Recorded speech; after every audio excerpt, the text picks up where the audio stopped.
మళ్ళీ పునఃప్రారంభించమని స్పష్టంగా ఆదేశాలు ఇచ్చారని చెప్పి ఈ సందర్భంగా తెలియచేస్తున్నాను. అందులో భాగంగానే ఈరోజు నా డిపార్ట్మెంట్స్ 4 ఉంటే 3 డిపార్ట్మెంట్స్లో 6 ఫైళ్ళ మీద సంతకం పెట్టాను. అందులో వ్యవసాయ శాఖలో మొదటిది పొలం పిలుస్తుంది.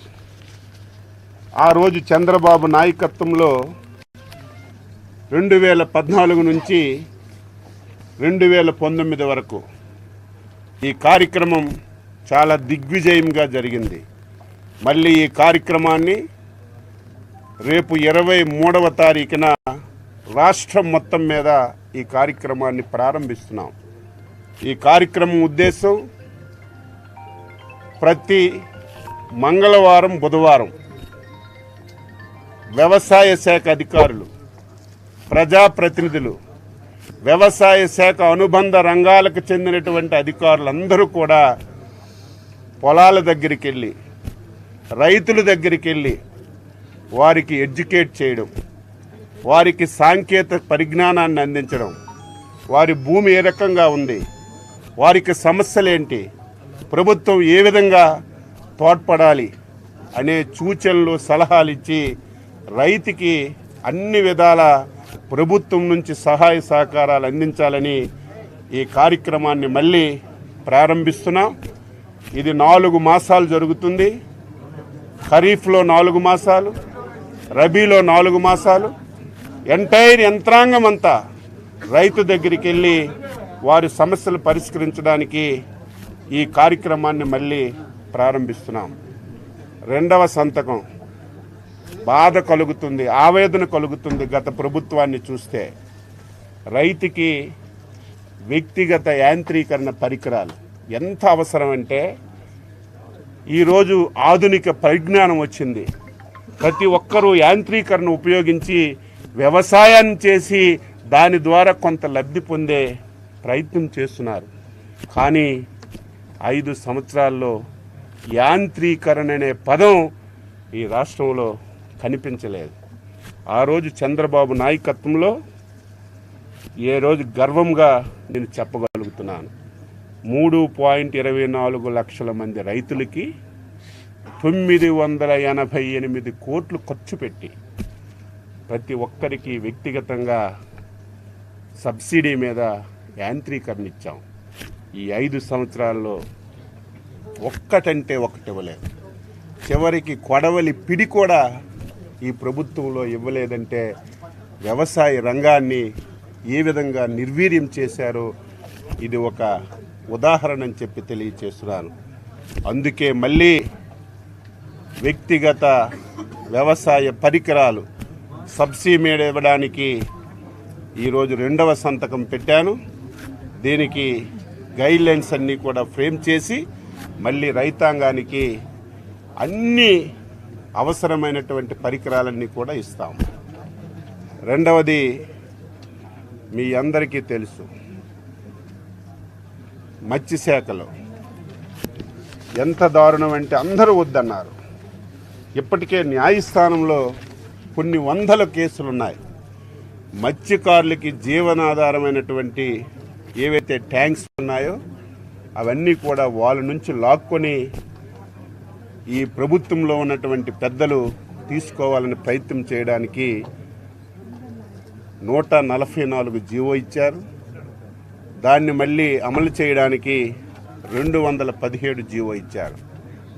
ఇది రాష్ట్రంలో ఉన్నటువంటి ప్రతి ఒక్క మత్స్యకారుడు కూడా దీన్ని తీవ్రంగా వ్యతిరేకించారు, ధర్నాలు చేశారు. ఈ జీవో మా పట్టు కొడుకుతుంది, మాకు బతకడానికి బతుకులు లేకుండా చేస్తుంది. ఒక్కసారి పునరాలోచించండి.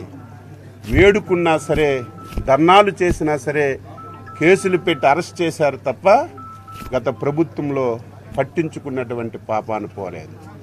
కొన్ని వందల కేసులు ఇప్పటికే న్యాయస్థానంలో ఈ జీవోని రద్దు చేయమని కేసులు వేశారు.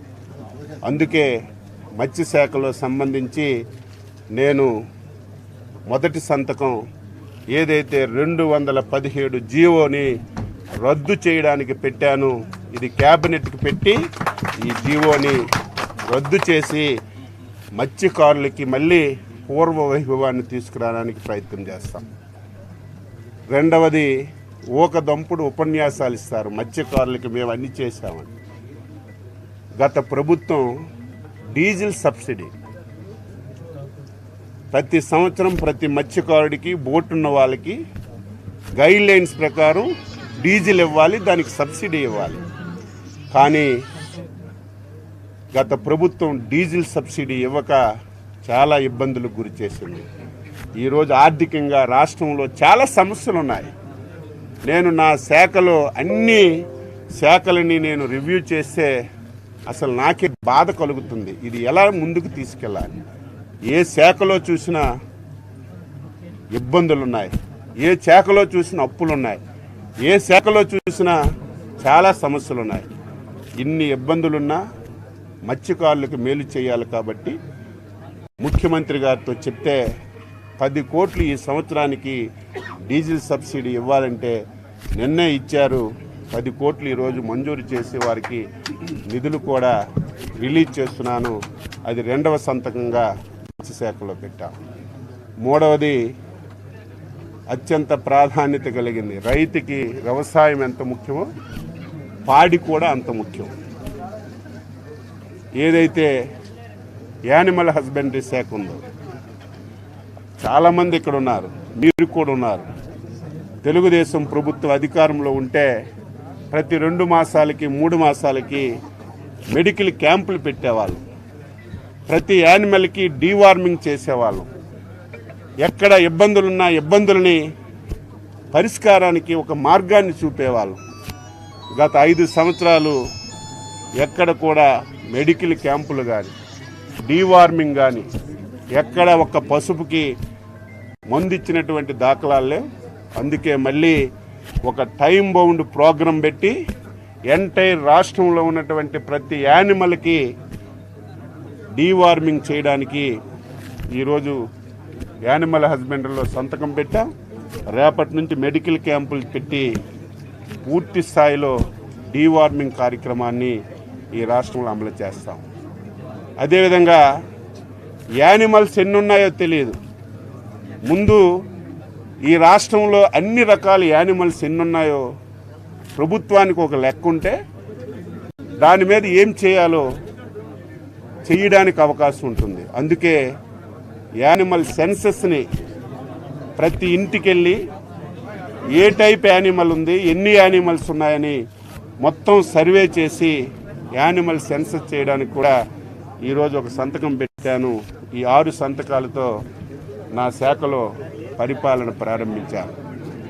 ఈ శాఖలో చాలా సమస్యలు ఉన్నాయి. ఈ శాఖని సక్రమంగా మనం ఉపయోగించుకోగలిగితే, ఈ శాఖని సమర్థవంతంగా మనం ముందుకు తీసుకెళ్ళగలిగితే రాష్ట్ర జీడిపిలో అంటే రాష్ట్ర ఆర్థికంగా బలపడడానికి 35% ఈ శాఖ ద్వారా వస్తుంది. కానీ గత 5 సంవత్సరాలు ఈ శాఖను పూర్తిగా నిర్వీర్యం చేశారు. నేను ఎన్డీఏ ప్రభుత్వంలో వ్యవసాయ శాఖ అనుబంధ శాఖల మంత్రిగా చంద్రబాబు నాయుడు గారు సహకారంతో, ఆయన ఆశీస్సులతో మళ్ళీ వ్యవసాయ రంగాన్ని ఆంధ్రప్రదేశ్ రాష్ట్రంలో పూర్వ వైభవాన్ని తీసుకొస్తానని, రైతులకి మేలు చేసే అన్ని నిర్ణయాలు తీసుకుంటానని చెప్పి తెలియజేస్తూ, ఇంకొక ముఖ్యమైన విషయం, ఈ రాష్ట్రంలో చాలామంది వ్యవసాయాన్ని కౌలు రైతులు వ్యవసాయం చేస్తున్నారు. కౌలు రైతులకి గత 5 సంవత్సరాలు పట్టించుకున్న దాఖలాలు లేవు. మళ్ళీ కౌలు రైతులకు మాటిస్తున్నాను. వారందరికీ ఈ ప్రభుత్వం కార్డులు ఇచ్చి రుణాలు కానీ, అదేవిధంగా ప్రభుత్వం నుంచి ఎటువంటి సహాయ సహకారాలున్నా కౌలు రైతులకు కూడా అందించడానికి అన్ని నిర్ణయాలు తీసుకుంటానని చెప్పి తెలియజేస్తూ